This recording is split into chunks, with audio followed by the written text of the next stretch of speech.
బట్టి నోట్ మాడుతున్నా అయిపోద్దా? దీన్ని ఎన్ని ఖాతాలు ఉంటాయి? దాన్ని కరెక్ట్ ఇప్పుడు సెట్ అయిపోయింది. అక్కడ రూపాయి అయితే రూపాయి అవుతుంది, 10 రూపాయలు అయితే 10 రూపాయలు అవుతుంది. సీరియస్గా ఇంత మంచి పనులు, ఇంత అద్భుతమైనటువంటి అవినీతి రహితమైనటువంటి, అవినీతికి మించి యాతన లేదు కదా, తిరిగేది లేదు కదా. దరఖాస్తులు తిరుగుడు, దప్తాలు తిరుగుడు, ఈ పైరవకాల బాధ. ఊరికి 5-6 ఉంటారు వాళ్ళు. ధరణి వచ్చి కూడా వాళ్ళకి చాలా బాధ ఉన్నది. నేను ఇంతకుముందు ట్రాన్స్ఫారం కదా చెప్తే కాలంగానే తీరా మనిషికి వాళ్ళు జమ చేయరు. వాళ్ళకి చాలా బాధ ఉన్నది. అయితే వాళ్ళు మన మధ్యలోనే ఉంటారు, మన లెక్కనే ఉంటారు, మనుషులు లాగా. కానీ మనుషులు కాదు వాళ్ళు, వాళ్ళు మామూలు కాదు వాళ్ళు. మీకు బోర్ అయితే కొడతలేదు కదా. వాళ్ళు ఎక్కడో తెలిసిన మీకు,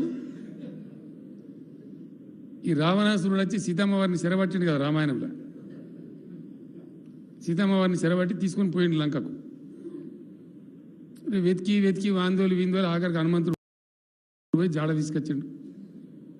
లంకలున్నదే అమ్మవారిని చూసి వచ్చిన మాట్లాడొచ్చాను. ఇడిపించుకొచ్చుకోవాలి కదా, యుద్ధం పోవాలి కదా. యుద్ధానికి పోయిండ్రు. సరే చాలా కష్టపడి మొత్తం మీద బ్రిడ్జి గిడ్జి అంతా కట్టుకొని యుద్ధం పోయిండ్రు. అయితే అప్పుడు యుద్ధం ధర్మయుద్ధం ఉంటుండే.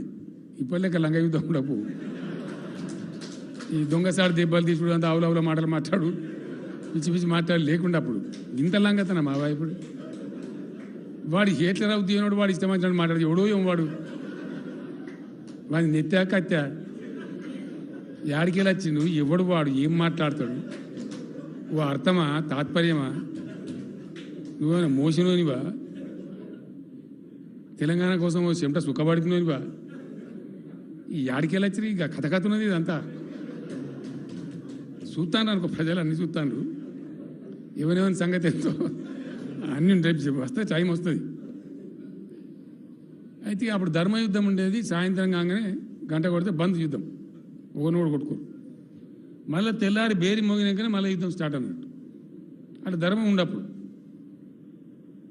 ఇక బంద్ అయిన తర్వాత ఏం చేస్తాడు, రాజు కూర్చొని మరి మనకి ఏం జరుగుతుంది, వాళ్ళెందరు చచ్చిరు, మనం ఎందరు చచ్చినాం, ఎట్లన్నది, మనం గెలవాలంటే ఎట్లా అని వ్యూహరచన చేసుకుంటారు కదా. ఓ రోజు రాముల వారు కూర్చుంటే మరి ఏమవుతుందా ఏం కథ అంటే, పెద్ద దండి కథ అవుతుంది సార్. రావణాసురుని సైన్యం అయితే వాళ్ళు రాక్షసులను ముడగొడుకులు, వాళ్ళు మన వాళ్ళేమో కోతులు అయిపోయిన వానరులు. వాడు ఒక్క రాక్షసి అడుగు పెడితే మన 25 వస్తాను కోతులు. మరి ఏం చేస్తాం? మరి నువ్వే శ్రీరామచంద్రుని అయితే దేవుని అయితే ఏదైనా చేసి గెలిపించాలి. ఎందుకంటే మనం ధర్మం తరఫున మనం ఉన్నాము, అన్యాయం తరఫున వాడున్నాడు. మనం ఓడిపోతే ధర్మం ఓడిపోతా సుమా, గెలిపించాలి అంటే సరే గెలిపించచ్చు. కానీ మరి నా దగ్గర చాలా పవర్ఫుల్ ఆయుధం ఉంటుంది, రామబాణం అని. అది వేస్తే దానికి ఎదురుగా మొత్తం చచ్చిపోతారు. అది సృష్టి నియమానికి విరుద్ధమయ్యా. ఏందో సార్ అదంతా నువ్వు చదువుకోగాని, నువ్వే దేవుని కాబట్టి నువ్వు ఎట్లైనా సవరించుకోగాని వాళ్ళు మాత్రం చంపేయాలంటే ఇక మంచిదని చెప్పి రాముల వారు తెల్లారి యుద్ధం స్టార్ట్ అయినాక దేవుని ప్రార్థన చేసి అయితే రామబాణం ఇష్టం. రామబాణం దానికి ఎదురుగా నిలబడ కదా, కథం అయిపోయినంత. రావణాసురుడు, లంకల రాక్షసులు మొత్తం మాటాసేపు. వీళ్ళు యుద్ధం గెలిచినందుకు అమ్మవారిని తీసుకొని బయలుదేరి రిటర్న్ వస్తాను. రిటర్న్ కొద్ది దూరం వచ్చి తోపండి వస్తుంటే ఈ సగం ఆయుష్తో చచ్చిపోయిన రాక్షసులనే కదా, వాళ్ళు అడ్డం తిరిగి, నువ్వు దేవుని అయితే నువ్వు బాణం వేస్తే మేము గౌరవించి మేము చచ్చిపోతే, మా సగం ఆయుష్ మిగిలి ఉన్నది, మరి మా కథ ఎందుకు చెప్పు అంటే, మీరు ఏం బాధపడకుండా బిడ్డ, కలియుగం వస్తుంది, ఊరికి 5-6 చొప్పున పుట్టి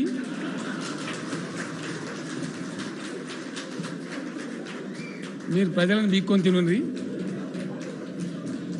అని వాళ్ళకి వరం దొరికింది.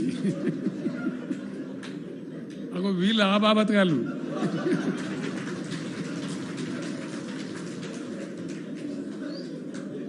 చూసినందుకు మన లెక్కనే ఉంటారు కానీ మన సంతటోళ్ళు కాదు, వాళ్ళు ఆ సంతటోళ్ళు.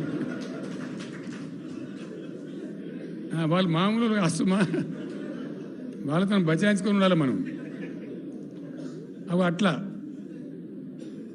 ఈ మధ్య కథమైపోతారు అనుకో. వాళ్ళు కూడా వాళ్ళ కూడా 12 మందికి ఆయుష్ నిండిపోతారు సారా ఉన్నారు. ఇంకా ఆడకొందరు ఉన్నారు. అంటే ప్రతీప శక్తులు అంటారు వీటిని, నెగటివ్ ఫోర్సెస్. సమాజంలో అన్ని వర్గాలు బాగుండి అందరు మంచిగా ఉండి పరిస్థితిలో అంత అలకలోలం లేకుండా ఉండి ఒక శాంతి ఉండి గొప్పగా ఉంటే ఆ సమాజం మరింత బలంగా ముందుకు పురోగమిస్తుంది.